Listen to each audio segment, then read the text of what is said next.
اب سورہ یاسین جو کہ ترتیب کے لحاظ سے قرآن پاک کی 36ویں صورت ہے اور 83 آیات پر مشتمل ہے، تو ابتدائی الفاظ جو ہے وہ اللہ قسم کھا رہا ہے، اور آپ اور ہم اچھی طریقے سے جانتے ہیں کہ قسم کب کھائی جاتی ہے، جب کہ کسی چیز کے کسی بات میں وزن ڈالنا ہو، یا جب میں یہ دیکھوں کہ لوگ میری بات کو نہیں مان رہے تو میں قسم کھا کر اپنی بات کو واضح کرنے کی کوشش کرتا ہوں۔ بالکل اللہ نے یہی طریقہ یہاں پہ استعمال کیا ہے، اور اللہ فرما رہا ہے یاسین والقرآن الحکیم انک لمن المرسلین علی صراط مستقیم۔ قسم کھا کر نبی صلی اللہ علیہ وسلم کی پیغمبری کو جو ہے اس کا اعلان کر رہا ہے، اور ان کو یقین دلا رہا ہے، کہہ رہا ہے اس قرآن باحکمت کی قسم کہ آپ پیغمبروں پر میں سے ہیں اور آپ صراط مستقیم اور سیدھے راستے پہ ہیں۔ یہ قرآن آپ کے اوپر اس لیے نازل کیا گیا ہے کہ آپ لوگوں کو ڈرائیں، ان لوگوں کو جن کو اس سے پہلے نہیں ڈرائے گا، اور جن کے باپ داداؤں کو اس سے پہلے نہیں ڈرائے گا، جس کی وجہ سے وہ غفلت میں پڑے ہوئے ہیں۔ پھر اللہ فرما رہا ہے کہ آپ ان میں سے بہت سے لوگوں کو دیکھیں گے جو کہ ایمان لانے والے نہیں ہیں، اور تو ان سے آپ پریشان مت ہو، قیامت کے دن آپ ان کی گردنوں میں توق دیکھیں گے۔ اصل میں ان کے سامنے ایک آڑ ہے جس کی وجہ سے ان کو بات سمجھ میں نہیں آ رہی ہے۔ آپ کا ڈرانا نہ ڈرانا ان کے کسی کام نہیں آنے والا۔ اور پھر اللہ نے فرمایا کہ آ دیجئے کہ اللہ مردوں کو زندہ کرے گا اور ان کا نامہ اعمال کتاب میں لکھا جا چکا ہے۔ پھر ایک بستی کا واقعہ بیان کیا کہ جب وہاں پہ اللہ کے پیغمبر گئے بستی میں پیغام دینے کے لیے، تو لوگ ان کی باتوں کو ماننے کے لیے تیار نہیں تھے، تو اس بستی والے میں سے ایک شخص اٹھا جس نے اس وقت کے پیغمبر کا ساتھ دیا، اور پھر اپنے بستی کے لوگوں سے مخاطب ہو کر کہا کہ کیا بات ہے کہ جس نے تمہیں پیدا کیا ہے تم اس پر ایمان اور اس کی عبادت کرنے کے لیے تیار نہیں ہو، تم سب کو اسی کی طرف لوٹنا ہے۔ اگر تم سچے ہو تو اللہ کر اور اس کی کتاب پر ایمان لے آؤ۔ رب نے اس سے جرأت عطا کی اور اس نے اپنے لوگوں کے درمیان یہ کام کیا، لیکن بدقسمتی سے لوگوں نے اس کی بات نہیں مانی اور اس کو ہلاک کر دیا۔ اس شخص کی خواہش ہوئی اللہ کے حضور کہ اللہ اس کے اس واقعے کو، چونکہ اس کو فکر تھی کہ میرے لوگ کسی طریقے سے ایمان لے آئیں ورنہ تو یہ بڑے خسارے میں پڑنے والے ہیں، تو اس شخص کی خواہش ہوئی اللہ کے حضور کہ اس کے اس واقعے کو کہ اس نے پیغمبروں کا ساتھ دیا تو اس کو جنت عطا ہو گئی، یہ لوگوں کو بتا دیا جائے۔ تو اس طریقے سے اللہ نے اس قرآن کے ذریعے، اور شاید اس سے پہلے کی بھی کتابوں میں اللہ نے اس کے اس واقعے کو واضح کیا تاکہ لوگوں کو اس بات کا علم ہو سکے۔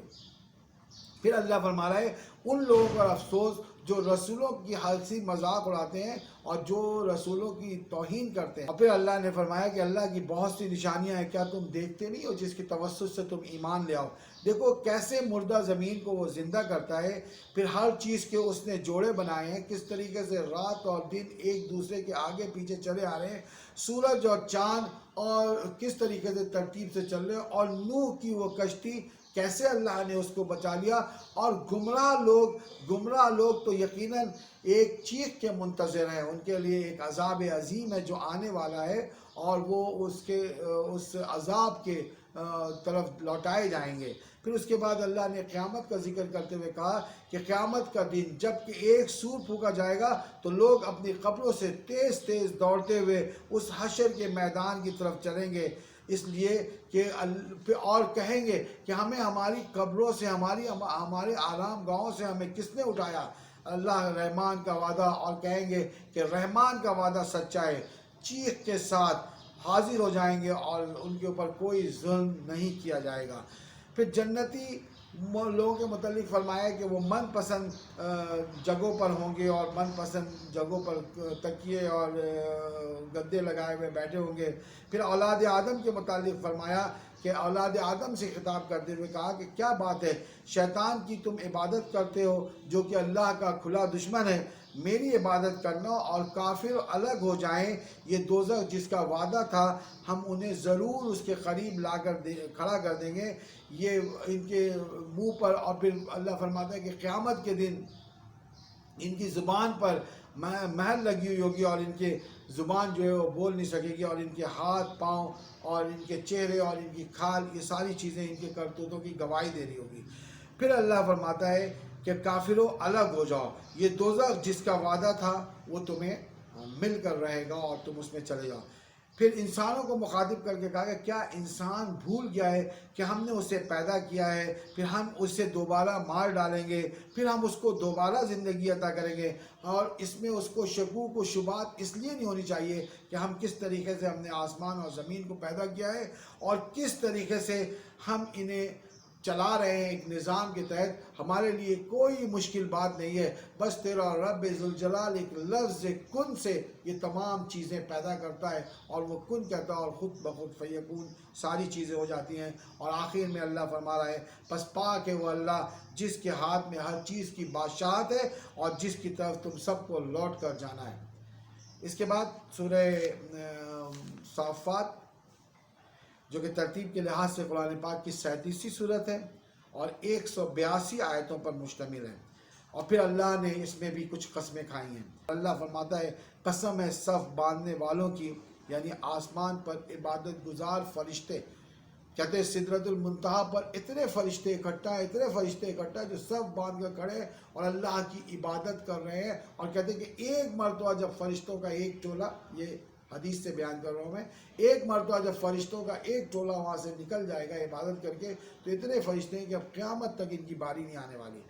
پھر اللہ فرماتا ہے پھر پوری طرح ڈانٹنے والوں کی، یعنی کہ بادلوں کو لے کر چلنے والے اور بادلوں کو چلانے والے فرشتے، اور جب بادل آپس میں ٹکراتے ہیں تو کیسی چمک پیدا ہوتی ہے، تو اس کی طرف اشارہ ہے۔ پھر پوری طرح ڈانٹنے والوں کی، یقیناً تم سب کا معبود ایک ہی ہے۔ دیکھیں یہ قسمیں کھا کر، فرشتوں کی قسم کھا کر اور ڈانٹنے والوں کی قسم کھا کر اللہ کیا فرما رہے ہیں، یقیناً تم سب کا معبود ایک ہی ہے، تم کسی اور کو مت پکارو۔ اور یہ قسم کھا کے وہی بات کہ واضح کیا ہے تاکہ آپ کو اس بات کا یقین ہو سکے کہ آسمان کو ستاروں سے مزین کیا گیا ہے، جب سرکش شیطان اس کی طرف بڑھتے ہیں تو ایک سحاب ثاقب ہے، یعنی ایک ستارہ ہے جو ٹوٹ کر اس کا پیچھا کرتا ہے۔ یعنی کسی زمانے میں شیطان کہتے ہیں کہ سن گن لینے کے لیے آسمانوں میں جایا کرتے تھے، تو اب اللہ نے ان کے لیے یہ بندوبست کر دیا، اور پھر یہ کہیں سن گن نہیں لے سکتے، اور ایک شعلہ ہے جو ان کا پیچھا کرتا ہے۔ پھر کافروں کے متعلق فرمایا کہ ان کا کوئی مسئلہ نہیں، یہ تو بس ایک چیخ کے منتظر ہیں، ایک سزا کا دن ہے جو ان کے لیے مقرر کر دیا گیا ہے، اور دوزخ کی راہ ہے جو ان کا مقدر بن چکی ہے۔ یہ آپس کی لڑائیوں میں ہی پڑے رہیں گے، اور ہرگز یہ کامیاب ہونے والوں میں سے نہیں ہیں۔ برگزیدہ بندوں کے متعلق اللہ فرما رہا ہے کہ ان کو مقررہ روزی ان کو دی جا رہی ہے، یہ اللہ کے دی گئی رزق کو حاصل کر رہے ہیں، اور باعزت نعمتیں ان کے لیے ہیں قیامت کے دن، اور جنت میں ان کے لیے چھلکتے جام ہیں، جس سے کہ نہ ان کو نشہ آئے گا، نہ کسی قسم کی غنودگی ہوگی، نہ ان کے سر میں درد ہوگا، بس سلام ہی سلام اور نیچی نظریں والی حوریں ہیں جو ان کی منتظر ہیں۔ اللہ فرما رہے ہیں ان کو وہ کچھ دیا جائے گا۔ پھر اللہ نے ایک مثال دی ہے، اور اس کے تحت اللہ فرما رہا ہے کہ وہ کتنا زبردست اور کتنا بڑا عادل ہے۔ اور پھر اللہ فرماتا ہے، اس مثال سے اللہ فرماتا ہے کہ اللہ سے دعا کرو، اللہ دعاؤں کو قبول کرنے والا ہے۔ تو یہاں پہ سب سے پہلے کہتا ہے کہ نوح علیہ السلام نے جب اللہ کو پکارا، اللہ کو آواز دی، اس سے مدد طلب کی، تو اللہ نے جو ہے نوح علیہ السلام کے گھر والوں کو مصیبت سے بچا لیا، اور اس کی اولاد اور ان کی اولادوں میں سے کچھ لوگ باقی رہ گئے، جس سے نوح علیہ السلام کی نسل چلی۔ اور اس طریقے سے اللہ نے کس طریقے سے نوح علیہ السلام کی آواز کو سنا اور اس کا جواب دیا۔ اس کے بعد نسل ابراہیم کے متعلق فرماتا ہے کہ ابراہیم علیہ السلام نے پھر وہ واقعہ کہ جب انہوں نے باپ سے پوچھا، بت پرستی کیا، پھر ستاروں کا واقعہ، پھر ان تمام چیزوں کا، پھر اللہ فرماتا ہے کہ پھر ان کے لیے جو ہے وہ آگ جلائی گئی۔ تو جب ایسے مشکل موقع پہ جب ابراہیم علیہ السلام نے اللہ کو آواز دی، تو اللہ نے ان کی وہاں پہ بھی آواز سنی، اور اللہ نے ان کی دعا کو قبول فرمائی، وہ آگ ٹھنڈی ہو گئی۔ مکہ کا وہ لخت و دخت صحرا ان کی اولادوں کے لیے رحمت اور برکت کا راستہ بن گیا، اور جس کے لیے انہوں نے دعا کی تھی۔ ابراہیم نے کہا کہ میں نے پھر ابراہیم علیہ السلام کا وہ واقعہ کہ انہوں نے کہا کہ اپنے بیٹے کو مخاطب کر کے میں نے خواب دیکھا کہ میں تمہیں ذبح کر رہا ہوں، تو ان کے بیٹے نے ان کو کہا کہ آپ مجھے بالکل تابع اور فرما بردار پائیں گے، اور مجھے جیسا کہ آپ کو حکم دیا گیا ہے اسی طریقے سے آپ کیجئے جو آپ کو حکم دیا گیا ہے۔ پھر ابراہیم علیہ السلام کو اللہ فرماتا ہے کہ پھر ہم نے اس کو آواز دی، اور جب کہ وہ سچ کہ تم نے اپنے خواب کو سچ کر دکھایا ہے، بس تم پر سلامتی ہو۔ پر ایک میڈا جو ہے وہ جنت سے لایا گیا اور ان کے حوالے کر دیا گیا جس کو انہوں نے ذبح کیا۔ پھر اللہ فرمایا ہے کہ برگزیدہ بندوں پر رحم کرنے کی مثال ایک اور اللہ نے دی کہ ابراہیم، عیسیٰ، موسیٰ، ہارون، ان تمام لوگوں کی اللہ نے مشکل وقت میں مدد کی، اور اللہ اپنے ہر برگزیدہ اور نیک بندوں کی اسی طریقے سے مدد کرتا ہے۔ حضرت الیاس علیہ السلام کا ذکر کرتے ہوئے اللہ فرما رہا ہے کہ ان کی قوم نے توحید کو ماننے سے انکار کر دیا اور وہ اس کے مسلسل انکاری تھے، وہاں پہ بھی اللہ نے ان کی مدد کی۔ لوط علیہ السلام کا ذکر کرتے ہوئے اللہ نے فرمایا کہ دیکھا نہیں کہ لوط علیہ السلام کو اللہ نے کیسے بچا لیا اور ان کے گھر والوں کو کیسے بچا لیا، سوائے اس بڑھیا کے، یعنی لوط علیہ السلام کی بیوی کے متعلق کہتے ہیں کہ وہ مومن نہیں تھی، لہٰذا وہ اسی عذاب میں غرق ہو گئی جو عذاب ان کی بستی کے لیے آیا ہے۔ یونس علیہ السلام کے متعلق اللہ فرما رہے ہیں کہ یونس جب ناراض ہو کر چلا تو تم نے دیکھا کہ کس طریقے سے، یعنی یونس علیہ السلام اپنی قوم سے ناراض ہو کر چلے تو اللہ فرما رہا ہے کہ پھر تم نے دیکھا نہیں کہ کس طریقے سے یونس علیہ السلام نے مچھلی کے پیٹ میں زندگی گزاری اور کیسے وہاں پہ توبہ و استغفار کیا۔ اللہ فرماتا ہے کہ اگر یونس مچھلی کے پیٹ میں توبہ و استغفار نہیں کرتا تو قیامت تک وہ اسی مچھلی کے پیٹ میں رہتا، لیکن وہاں سے اللہ کو انہوں نے پکارا اور اللہ نے ان کی پکار کو سنا اور مچھلی نے ان کو نگل دیا۔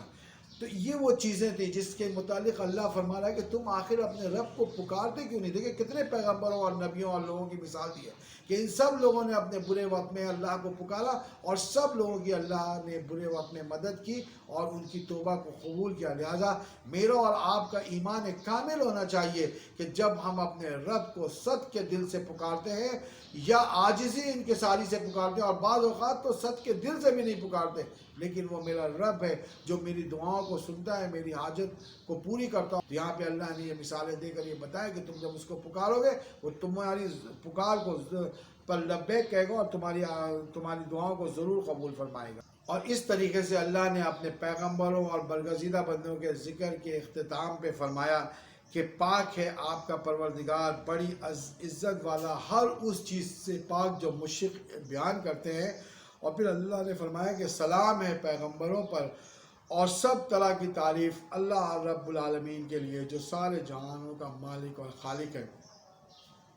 ان الفاظ کے ساتھ آج کی تراویح اپنے اختتام کو پہنچتی ہے۔ اللہ تعالیٰ سے دعا، التجا اور گزارش ہے کہ اللہ ہماری اور آپ کی سب کی گناہوں کو معاف فرما دے، ہم پر رحمت کا معاملہ فرما دے، ہماری ان تمام ٹوٹی پھوٹی عبادتوں کو اپنی بارگاہ میں شرف قبولیت عطا فرما دے، میرے اور آپ کے درجات کو بلند فرما دے، اور ہم لوگوں کے اس عمل صالح کو ہماری قبر سے وحشت کی دوری کا سبب بنا دے، ہمارے قبر میں نور و رحمت کا سبب بنا دے، ہمارے قبر میں ہمارے استقبال کا ذریعہ بنا دے، اس روزوں، نمازوں، عبادتوں کو ہمیں جنت میں بلند و بالا مقام عطا کرنے کی توفیق عطا فرما دے۔ وآخر دعوانا ان الحمد للہ رب العالمین۔